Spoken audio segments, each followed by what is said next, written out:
আসসালামু আলাইকুম। আমি ইঞ্জিনিয়ার ইয়ামিন। আজকে আমি এসেছি একটি সাইটে। এই সাইটে লেআউটের কাজ করা হবে। তো আজকে আমি আপনাদের দেখানোর চেষ্টা করব কিভাবে সাইটে প্র্যাকটিক্যালি লেআউটের কাজগুলো করা হয়। তো লেআউট দেওয়ার পূর্বে অবশ্যই আমরা বিল্ডিংটির ড্রয়িং এবং ডিজাইনটি কমপ্লিট করেছিলাম এবং সেই অনুযায়ী আমরা প্র্যাকটিক্যালি কিভাবে লেআউট দেওয়া হয় তার জন্য এসেছি। তো বাড়িওয়ালার এখানে জায়গার পরিমাণ অনেক। তো আমরা সেই অনুযায়ী প্রথমে যে লম্ব বরাবর মাপটা আছে সেই অনুযায়ী একটা গ্রিড লাইন টেনে নিয়েছি এবং গ্রিড লাইন টেনে নেওয়ার পরে বিল্ডিংটার শেষ সীমানা যেখানে রাখবে সেই অনুযায়ী এখানে একটা কস ভেঙে নিচ্ছি। তো 90 ডিগ্রি অ্যাঙ্গেলে কোনোটা ভেঙে নেওয়ার পরে আমরা দুইটা বাহুর মাপ পেয়ে গেছি, আমাদের সমান্তরাল দুইটা বাহু। তো এখানে আমরা ড্রয়িং অনুযায়ী সমান্তরাল দুইটা বাহুর যে মাপগুলো আছে সেই মাপ অনুযায়ী গ্রিডগুলো টেনে নিচ্ছি এবং সেই দুইটা মাপ দেওয়ার পরে আমাদের পরবর্তী যে ধাপ থাকে পরবর্তী দুইটা মাপ। তো এখানে আপনারা দেখতে পাচ্ছেন একদিকে প্রস্থ বরাবর মাপ এবং একদিকে দৈর্ঘ্য বরাবর মাপ এবং সেই অনুযায়ী সেখানে আমরা একটি মার্ক করে রাখলাম এবং সেই মাপ অনুযায়ী পরবর্তীতে আমরা পরবর্তী দুই বাহুর মাপটা দিয়ে দেব এবং পরবর্তী দুই বাহুর মাপ দেওয়ার পরে আমরা অবশ্যই জায়গাটি ক্রস চেক করে নেব।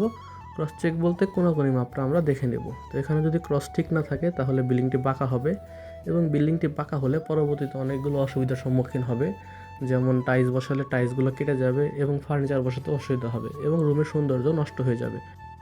আরও অনেক কিছু বিষয় মাথায় রেখে আমরা লেআউটের দিন সাইডে থেকে লেআউটটা দেওয়ার চেষ্টা করি, যাতে কোনো প্র্যাকটিক্যালি পরিবর্তন হলে আমরা সাথে থেকে সেই পরিবর্তনটা সমাধান করতে পারি।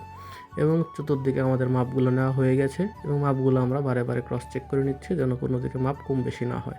এবং আপনারা অবশ্যই খেয়াল রাখবেন আমাদের সব গ্রিডগুলো যেন এক লেভেলে থাকে। প্রয়োজনে আপনারা ওয়াটার লেভেল করে নেবেন। যদি কোনো কারণে গ্রিডগুলো উঁচু নিচু থাকে সেক্ষেত্রে মাপ কম বেশি হতে পারে এবং ক্রসটাও সমস্যা হতে পারে।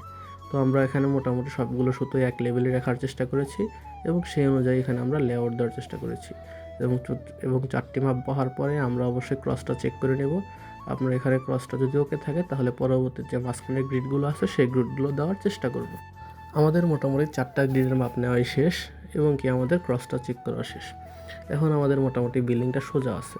এখন পরবর্তী আমাদের ধাপ থাকবে মাঝখানে যে গ্রিডগুলো আছে সেই গ্রিডগুলো দেওয়া এবং মাঝখানের গ্রিডগুলো দেওয়া হয়ে গেলে আমাদের কোন কোন গ্রিডে কোন কলাম আছে সেই পজিশনগুলো দেখা দিলে আমাদের মোটামুটি লেআউটের কাজটা শেষ হয়ে যাবে।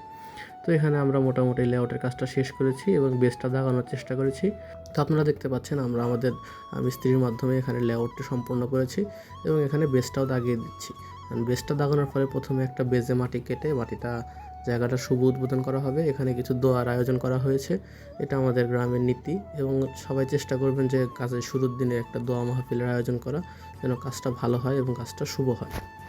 তো সর্বশেষ যে বেসটি ছিল সেই বেসটি দেখানোর মাধ্যমে আমাদের কাজটি এখানে শেষ হয়ে গেল। এখন আমরা এখানে চলে যাব এবং চলে যাওয়ার আগে এখানে কিছু দোয়ার আয়োজন করা হয়েছে, কাজটা যেন শুভ হয় সেই অনুযায়ী সেখানে আয়োজন করা হচ্ছে এবং বাড়িওয়ালা ভাই তিনি একজন প্রবাসী, তার বাসায় কাজটি করা হচ্ছে এবং তাকে দেখানো হচ্ছে এবং তার একটা ছোট ভাই আছে, আমরা তাকে প্ল্যানটা বুঝিয়ে দিচ্ছি যে এখানে কি কি আছে। তো যেহেতু প্রবাসী ভাই সে বিদেশ থেকে আমাদের সাথে যোগাযোগ করেছে, তাকে আমরা প্ল্যানটি বুঝিয়ে দিয়েছি এবং বাসায় যে আছে তাকে আমরা প্ল্যানটি দেখিয়ে দিচ্ছি। তো আপনারা যারা ড্রয়িং সংগ্রহ করতে চান তারা অবশ্যই আমাদের সাথে স্ক্রিনে দেওয়া নম্বরে যোগাযোগ করে আপনার স্বপ্নের বাড়ির ড্রয়িং এবং ডিজাইন সংগ্রহ করতে পারেন। ধন্যবাদ সবাইকে।